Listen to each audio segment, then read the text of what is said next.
अस्सलामुअलैकुम स्टूडेंट्स, कैसे हैं आप लोग। Welcome back to my channel. अगर चैनल पे न्यू है तो इसको सब्सक्राइब करें, वीडियो को शेयर और लाइक करें।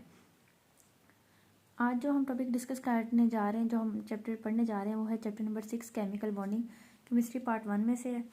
अब इसका जो आज हमने डिस्कस करना है वो पहले हम इंट्रोडक्शन पढ़ते हैं। आप जानते हैं कि स्टूडेंट्स, जब भी कोई केमिकल रिएक्शन होता है तो केमिकल रिएक्शन दो तरह के होते हैं, या तो वो एक्सोथर्मिक होते हैं या फिर वो एंडोथर्मिक होते हैं। एंडोथर्मिक रिएक्शंस क्या होते हैं, जिसमें एनर्जी जो होती है बच्चों, वो क्या होती है, एनर्जी इज एब्जॉर्ब्ड, ऐसे ही है ना। और एंडोथर्मिक एक्सोथर्मिक रिएक्शंस कौन से होते हैं, जिनमें जो आपकी बच्चों जब केमिकल रिएक्शन होता है तो जो उसमें क्या होती है, आपकी एनर्जी रिलीज होती है, ठीक है। तो और ये जो एंडोथर्मिक रिएक्शंस हैं, इनको किस साइन से रिप्रेजेंट किया जाता है, इसको पॉजिटिव साइन से रिप्रेजेंट किया जाता है और इसको नेगेटिव साइन से रिप्रेजेंट किया जाता है।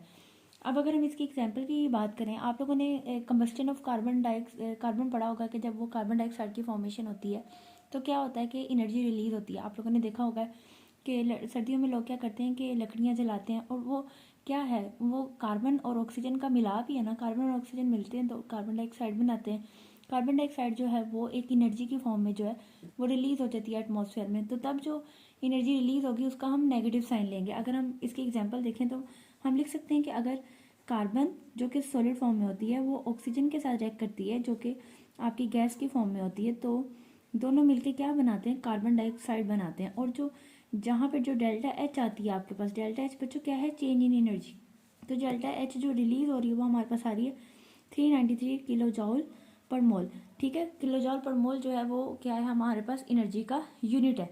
लेकिन इन रिटर्न अगर हम बात करें एंडोथर्मिक रिएक्शंस की, तो एंडोथर्मिक रिएक्शंस में क्या होता है बच्चों, एनर्जी एब्जॉर्ब होती है, ठीक है। अगर मैं कहती हूँ मेरे पास एक वाटर मॉलिक्यूल है, फर्ज करें मेरे पास 2 वाटर मॉलिक्यूल्स हैं जो कि लिक्विड की फॉर्म में होते हैं और मैंने इनकी ब्रेक डाउन करवानी है, ठीक है। तो मेरे पास बनेंगे 2 हाइड्रोजन के मॉलिक्यूल्स और साथ में ऑक्सीजन का मॉलिक्यूल जो कि गैस की फॉर्म में एग्जिस्ट करेंगे।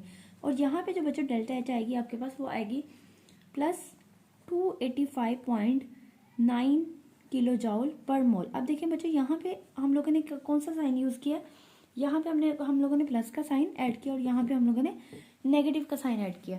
ये प्लस का साइन क्या शो करता है कि जब भी कोई बॉन्ड ब्रेकिंग हो रही है ना तो एनर्जी एब्जॉर्ब होती है। तो यहाँ हम लिख सकते हैं कि जब बॉन्ड फॉर्मेशन हो तो एनर्जी रिलीज हो रही है, और जब बॉन्ड ब्रेकिंग होती है तो एनर्जी एब्जॉर्ब होती है।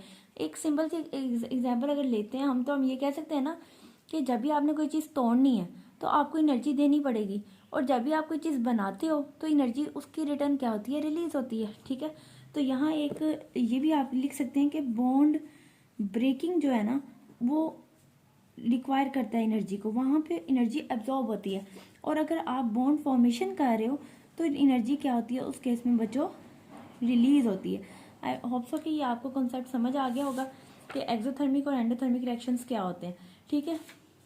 मैंने इनको क्यों एक्सप्लेन किया पहले केमिकल बॉन्डिंग में, क्योंकि जब भी कोई केमिकल बॉन्ड बनता है या तो एनर्जी एब्जॉर्ब होती है या एनर्जी रिलीज होती है। नेक्स्ट जो हम लोगों ने कंसेप्ट पढ़ना है वो हम लोगों ने ये देखना है कि केमिकल बॉन्डिंग क्यों होती है। फर्ज करें कि हमारे पास सोडियम है, अकेला मैं कहती हूँ कि मेरे पास ना सोडियम है, तो सोडियम मैं कहती हूँ कि ऐसे क्यों नहीं एग्जिस्ट कर सकता। आइसोलेटेड फॉर्म में हम कहते हैं कि ये पड़ा हुआ है, लेकिन ये आइसोलेटेड फॉर्म में स्टेबल नहीं है।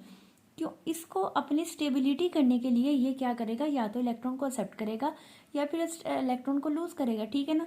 तो ये इस वजह से क्या होता है कि जो एलिमेंट्स हैं वो केमिकल बॉन्ड बनाते हैं, क्यों, अपनी स्टेबिलिटी की वजह से। अब देखिए, अगर हम एक एग्जांपल डिस्कस करते हैं सोडियम की और क्लोराइड की। सोडियम का बच्चों देखते हैं कि एटॉमिक नंबर कितना है। आप जानते हैं कि सोडियम का एटॉमिक नंबर 11 होता है। सोडियम क्या करता है, सोडियम एक इलेक्ट्रॉन जो है वो लूज करता है, ऐसे ही है। तो जब ये इसने इलेक्ट्रॉन लूज किया तो ये जो इलेक्ट्रॉन है वो क्लोराइड आयन जो है जिसका 17 एटॉमिक नंबर है, वो क्या करता है, इस क्लोराइड आयन को एक्सेप्ट करता है और स्टेबल हो जाता है। अब देखें, जो इलेक्ट्रॉन सोडियम लूज कर रहा है यहाँ पे, वो इलेक्ट्रॉन क्लोराइड जो है वो एक्सेप्ट कर रहा है, ठीक है। तो क्या एक दूसरे की ये क्या कर रहे हैं कि जो इलेक्ट्रॉनिक जो शेल है, इनका जो आउटर मोस्ट शेल है उसको कंप्लीट करने के लिए या तो एक एलिमेंट इलेक्ट्रॉन दे रहा है और जो दूसरा एलिमेंट है वो उसी इलेक्ट्रॉन को क्या कर रहा है, एक्सेप्ट कर रहा है। और इनकी कोशिश क्या होती है कि हम लोग जल्दी से इलेक्ट्रॉन को एक्सेप्ट या इलेक्ट्रॉन को लूज करके ना अपनी जो कॉन्फ़िगरेशन है वो किसके इक्वल कर लें, नोबल गैसेस के इक्वल। किसके इक्वल कर लें बच्चों, नोबल गैसेस के इक्वल। नोबल गैसेस का तो नाम आप लोगों ने सुना होगा कि नोबल गैसेस क्या होती हैं। ये वो वाली गैसेस हैं जिनका जो ऑक्टेट रूल है वो कंप्लीट है, ठीक है। Their outermost electronic shell is complete, मतलब ये बिल्कुल स्टेबल मॉलिक्यूल्स होते हैं, स्टेबल होते हैं ये। इनको ना ज़रूरत होती है कि ये किसी से इलेक्ट्रॉन एक्सेप्ट करें, ना ही ये किसी को डोनेट करते हैं। तो जो जितने भी अदर पीरियोडिक टेबल के एलिमेंट्स हैं बच्चों, वो क्या करते हैं कि या तो वो कहेंगे कि जैसे सोडियम है, सोडियम एक इलेक्ट्रॉन लूज करता है तो पीछे कितने बच जाएंगे, 10। यहाँ पे सोडियम 10 हो जाएंगे, और ये 10 जो है ये किसके इक्वल है, कौन सी नोबल गैस के इक्वल है, नियोन के। नियोन के आटोमोस में 10 इलेक्ट्रॉन्स होते हैं, ठीक है। तो सोडियम ने क्या किया, यहाँ एक इलेक्ट्रॉन लूज किया और किसके इक्वल हो गया, नियोन के। इसी तरह क्लोराइड है, देखिए यहाँ पे क्लोराइड के पहले 17 इलेक्ट्रॉन्स हैं, इसने क्या किया, एक इलेक्ट्रॉन एक्सेप्ट किया और इसके अब आटोमोस में कितने इलेक्ट्रॉन आ गए, 18। और ये जो 18 इलेक्ट्रॉन्स है ये किसके होते हैं, आर्गोन के। आर्गोन जो नोबल गैस है उसके आटोम शेल कंप्लीट है और उसमें टोटल कितने एटॉमिक नंबर आता है उसका, 18। तो क्लोरीन ने क्या क्या किया इस केस में, इलेक्ट्रॉन को एक्सेप्ट किया और अपनी जो इलेक्ट्रॉनिक कॉन्फ़िगरेशन है उसको नोबल गैस के इक्वल किया ताकि वो स्टेबल फॉर्म में आ सके।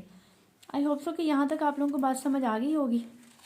नेक्स्ट जो हम लोगों ने अब इसमें डिस्कस करना है वो आप लोगों ने करनी है एनर्जेटिक्स ऑफ केमिकल बॉन्डिंग।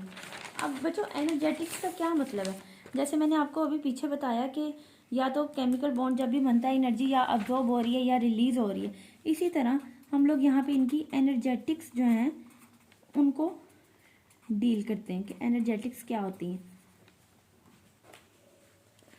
फर्ज करें स्टूडेंट्स कि मेरे पास 2 हाइड्रोजन के एटम्स हैं, ठीक है। हाइड्रोजन एटम्स क्या करते हैं, दोनों के इलेक्ट्रॉनिक शेल में एक एक इलेक्ट्रॉन होगा। हम लोग पहले एग्जांपल से समझ लेते हैं। फर्ज करें कि एक ये हमारे पास हाइड्रोजन एटम है और एक ये हाइड्रोजन एटम है, तो इन दोनों की क्या कोशिश होगी कि हम जो अपना अपना एक एक इलेक्ट्रॉन हमारे पास है ना, हम उसको शेयर कर लें, इलेक्ट्रॉन्स की शेयरिंग कर लें ताकि इस वाले हाइड्रोजन के आटोमोस्ट शेल में भी 2 इलेक्ट्रॉन्स आ जाएं और इस वाले में भी 2 इलेक्ट्रॉन्स आ जाएं। तो ये दोनों क्या करेंगे, एक दूसरे के क्लोज आना स्टार्ट कर देंगे, मिनिमाइज डिस्टेंस तक क्या करेंगे कि हम लोग करीब आ जाएं ताकि हमारा जो इलेक्ट्रॉन है वो शेयर हो सके। ऐसे ही है। अब देखें, अब ये जो एलिमेंट्स करीब आते हैं ना, ये एक बहुत कॉम्प्रोमाइज डिस्टेंस तक, मतलब ये नहीं होता कि ये इस तरह का बॉन्ड बन जाए, बिल्कुल ऐसा नहीं होता। ऐसा बॉन्ड कभी नहीं बना, हमेशा कोई ना कोई जो एक स्पेसिफिक जो डिस्टेंस होता है ना, जो एक हाइड्रोजन के न्यूक्लियस से लेकर दूसरे हाइड्रोजन के न्यूक्लियस तक रहता है। और इस जो डिस्टेंस है, इस डिस्टेंस को बच्चों क्या बोलते हैं, इसको बोलते हैं बॉन्ड लेंथ, या दूसरे लफ्जों में इसको बोलते हैं कॉम्प्रोमाइज डिस्टेंस। बच्चों कॉम्प्रोमाइज, देखिए नाम से ही जाहिर है कि ऐसा डिस्टेंस जो कि मिनिमम अमाउंट तक आ सकता है 2 एलिमेंट्स के दरमियान, ठीक है। मतलब इतने डिस्टेंस तक जो 2 एलिमेंट्स हैं वो एक दूसरे के करीब आ सकते हैं, इससे ज़्यादा वो एक दूसरे के करीब नहीं आ सकते। तो ये आपकी क्या कहलाती है, ये एलिमेंट्स की क्या बच्चों, इसको बोलते हैं बॉन्ड लेंथ। अब देखें, जब भी ये एलिमेंट्स एक दूसरे के पास आते हैं ना, तो इस केस में क्या होता है, पहले आप लोग सब जानते हैं कि 2 तरह की फोर्सेस होती हैं, 2 तरह की फोर्सेस पाई जाती हैं, ठीक है। एक है अट्रैक्टिव फोर्सेस और सेकंड है बच्चों रिपल्सिव फोर्सेस। ऐसे ही है। अब देखें, अब हम लोगों ने जब पीरियोडिक टेबल में हम देखते हैं, हम कहते हैं इतने ज़्यादा एलिमेंट्स हैं और हमारी डेली लाइफ में हम लोग इतने ज़्यादा कंपाउंड्स, कॉम्प्लेक्सेस, इनके बारे में डिस्कशन करते हैं, ठीक है। तो वो कैसे बन जाते हैं, ठीक है। वो क्या है कि वो अट्रैक्टिव फोर्सेज जो हैं वो उनकी ज़्यादा होती हैं as compare to repulsive forces. जैसे हम लोगों ने हाइड्रोजन में बात की, नो डाउट इनमें रिपल्सिव फोर्सेज भी एग्जिस्ट कर रही हैं, लेकिन इनमें जो अट्रैक्टिव फोर्सेज की रेशियो है वो ज़्यादा है as compare to repulsive forces, ठीक है। यहाँ पे हम लिख सकते हैं कि अट्रैक्टिव फोर्सेज ज़्यादा हैं as compare to repulsive forces. इसी वजह से तो कंपाउंड्स बनते हैं। अगर रिपल्सिव फोर्सेज आपकी ज़्यादा हो जाएंगी तो कंपाउंड कभी भी नहीं बनेगा। जैसे अगर हम एग्जांपल लेते हैं, हमारे पास डिफरेंट कंपाउंड्स हैं, हमारे पास NaCl है, हमारे पास H2O है, KCl है, NaHCO3 है, Na2CO3 है। बच्चों ये सारे कंपाउंड्स कैसे बन रहे हैं, क्यों बनते हैं, क्योंकि अट्रैक्टिव फोर्सेज जो है वो डोमिनेट हो जाती हैं रिपल्सिव फोर्सेज पर। अब जब बच्चों दो एलिमेंट्स जब कंपाउंड बनाते हैं तो उनकी जो पोटेंशियल एनर्जी की वैल्यू होती है वो कम हो जाती है। अब देखें ना, हम लोग बात करते हैं कि मोटरवे पर एक गाड़ी जा रही है, एक गाड़ी की स्पीड है 60 किलोमीटर पर आवर, तो देखें वो बंदा आराम आराम से गाड़ी चला रहा है और उसकी आराम से जो गाड़ी है वो उसकी डेस्टिनेशन पे पहुंच जाएगी, ठीक है, वो स्टेबल फॉर्म में। इसी तरह कोई एक दूसरा कोई यंगस्टर आता है मोटरवे पे और वो क्या करता है, कभी अपनी गाड़ी की स्पीड 40, 80, 120 तक लेके जाता है, तो वो बंदा स्टेबल नहीं है, ठीक है। उसकी जो स्पीड है उसमें वेरिएशंस आ रही हैं, उसकी जो एनर्जी है वो वेरी कर रही है, हर 10 से 15 मिनट बाद वो क्या करता है, अपनी स्पीड को चेंज कर रहा है, ठीक है। तो हम लोग ये बात यहाँ से लिख सकते हैं, ये बात मतलब एक रिजल्ट की फॉर्म में हमारे पास आ जाती है कि जब भी एलिमेंट्स जो है वो कंपाउंड बनाते हैं तो वो स्टेबल होते हैं। स्टेबल होने का मतलब ये है कि उनकी पोटेंशियल एनर्जी कम हो जाती है, और अगर वो इनस्टेबिलिटी की तरफ जाते हैं तो उनकी एनर्जीज जो है वो इंक्रीज होना स्टार्ट हो जाती है, ठीक है। तो यहाँ पे एक बड़ा मेजर पॉइंट है बच्चों कि जब भी कोई एलिमेंट्स कंपाउंड्स बनाते हैं तो क्या होता है, व्हेन कंपाउंड्स आर फॉर्म्ड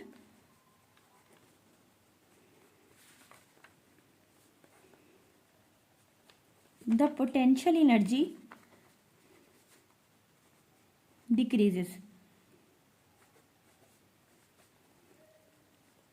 और जब पोटेंशियल एनर्जी डिक्रीज होगी तो बच्चों क्या होती है, स्टेबिलिटी होती है, ठीक है।